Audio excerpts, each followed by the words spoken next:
Saya Alwi, saya itu kuli bangunan, teman-teman. Saya buang puntun rokok di kejaksaan.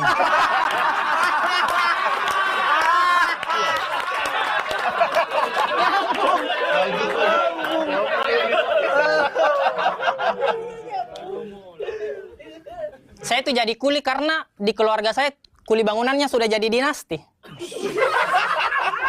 Iya, bapak saya mandor, om saya pengawas proyek. Karena keluarga saya banyak kuli, saya tuh sering diajarin begitu. Alwi, pokoknya bapak tidak mau kau jadi kuli. Pokoknya kau harus potong generasi kuli di keluarga kita. Bapak saya bilang begitu, saya di samping masang ubin.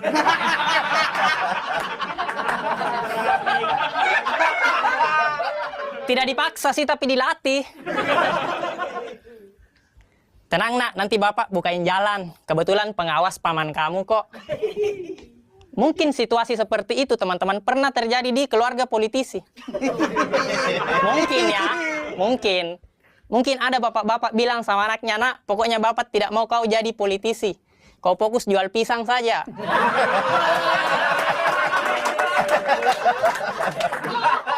Pokoknya kau harus potong generasi politik di keluarga kita.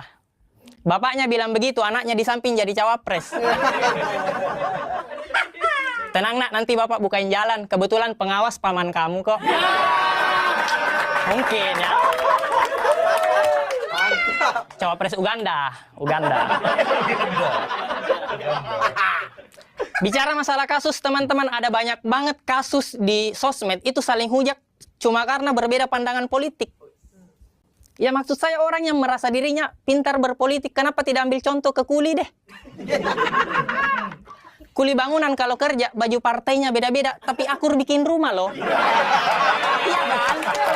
Iya kan? Iya. Benar. Karena kalau kuli bangunan bekerja berdasarkan visi misi baju partai yang dia pakai, kacau. Iya. Karena Indonesia ini bisa maju, teman-teman, kalau kita ambil analoginya sama kayak kuli bangunan membangun rumah. Rumah ini bisa maju karena kuli-kulinya itu saling bahu-membahu membuat rumah dengan satu arahan dari mandor, pemimpin proyek. Cuma yang jadi masalah, rumah yang sekarang yang lagi dibangun, kuli-kulinya saling sikut karena mau jadi mandor. Karena mandor punya uang, punya kuasa. Jadi kuli ini saling sikut berdasarkan visi misi partai yang dia pakai, sehingga banyak menimbulkan kasus-kasus yang berat.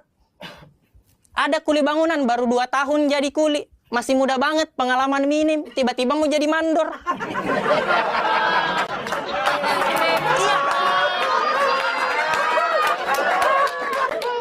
Maksud saya kerja dulu kuli. Belajar dulu masang ubin. Jangan tiba-tiba ganti baju partai. Padahal pengawas proyek sudah bikin peraturan loh. Kuli bangunan baru boleh pulang kerja jam 5. Terserah kamu kemana. Bantuin kuli yang lain, ke CFD bagi-bagi susu, terserah. Tapi jam 5 sudah ada putusannya. Dia pulang jam 3. Ngelanggar kode etik kuli itu. Takutnya terjadi gosip antar kuli yang lain gitu. Ya enak ya dia bisa pulang jam 3. Enaklah dia kan anak mandor.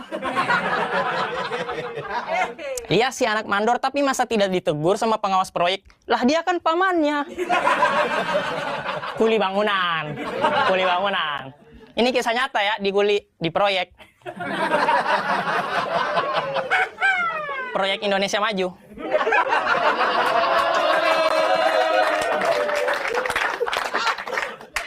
Ada lagi kasus berikutnya, kuli terlalu banyak gimmick. Rambutnya warna putih. Terlalu ngebet mau jadi mandor, tiba-tiba di proyek azan.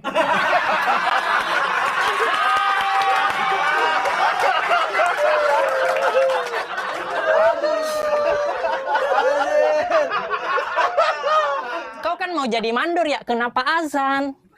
Pengen banget dibilang kuli agamis gitu. Ini kuli identitas ini. Om Ded, saya bisa tambah durasi tidak? Boleh. Kuli ini banyak kasusnya ini.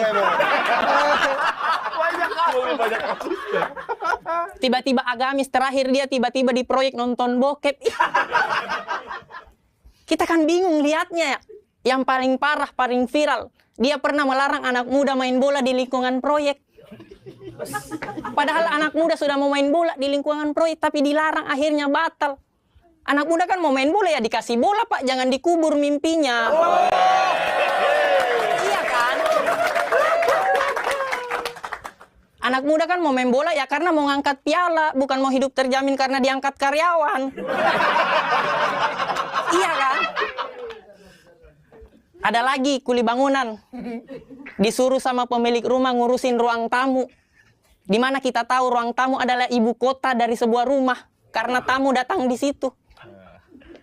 Tapi ruang tamunya masih banjir, banyak polusi.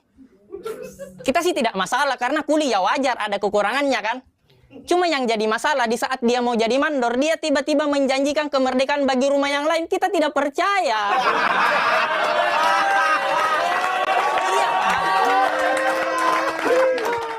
Ngurus ruang tamu saja belum beres, masih banyak program yang tidak jalan, tiba-tiba mau renov rumah yang lain. Kita kan ngelihatnya kayak, wah, dua kata lucu nih. Kuli pembual.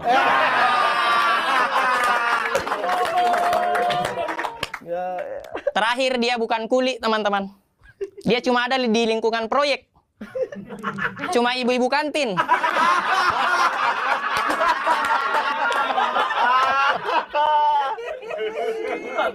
Cuma ibu-ibu kantin yang jual keratin dan yang logonya banteng.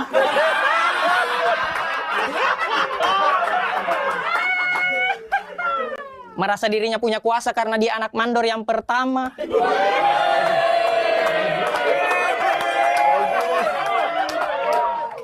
Kerjanya cuma ngecengin mandor yang sekarang. Ih, mandor yang sekarang kalau bukan kantin saya kasihan deh.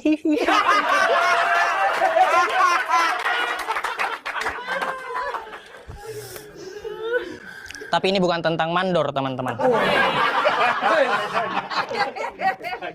Ini tentang rumah yang ingin kita bangun.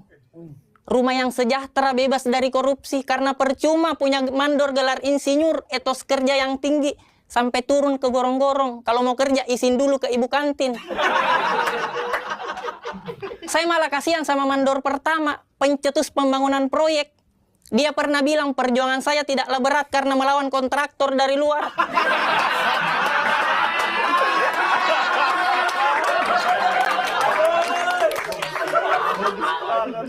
Tapi perjuangan kalian lebih sulit karena melawan kuli di proyek sendiri.